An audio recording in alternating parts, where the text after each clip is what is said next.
రేవంత్ రెడ్డి గారు మీకు ఓటేసినందుకు మా చెప్పులతో మేమే కొట్టుకోవాలి.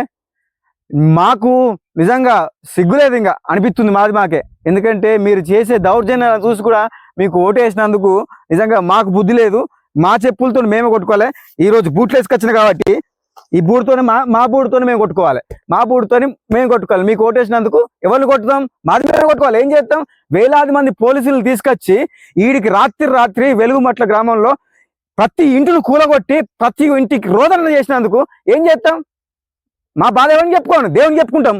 మా చెప్పుతో మేము కొట్టుకోవాలి. ఇట్లా మా చెప్పుతో మేము కొట్టుకోవాలి. రేవంత్ రెడ్డికి ఓటేసినందుకు దయచేసి ప్రతి ఒక్కరు రిక్వెస్ట్ చేస్తున్నారు. రేవంత్ రెడ్డికి ఓటేసినందుకు మా బూడితో మేమే కొట్టుకోవాలి. మేము బస్కిల్ తీయాలి.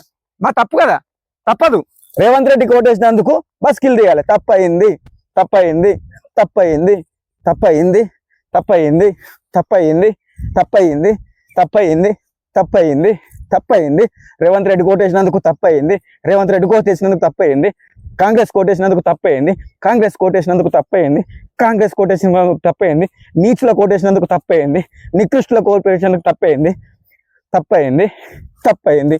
మా చెంపలు మేము కొట్టుకోలే. ఏమున్నావు స్వామి? లేక నీకు ఒక అవకాశం వస్తే దేశాన్ని నాశనం చేస్తావా? రాష్ట్రాన్ని నాశనం చేస్తావా? మంచి అవకాశం ఇచ్చి సీఎం సీట్లో కూర్చోబెట్టిరు. అలాంటిది ఇంతమంది కుటుంబాలని రోడ్డును పడేసి ఏం సాధిస్తావు నువ్వు? మీ పాప పెళ్లి కోనందుకే ఎంతో బాధపడ్డావు. అలాంటి వందలాది కుటుంబాలు ఎంత బాధపడుతున్నాయి. వాళ్ళ కన్నీటితో ఏం చేసుకుంటాను? ఇంకా మాకు బుద్ధి వచ్చినట్టు చేసినావు. తప్పైంది. జై హింద్, జై భారత్. మీ భారతీయుడు కోట శ్యామ్ కుమార్.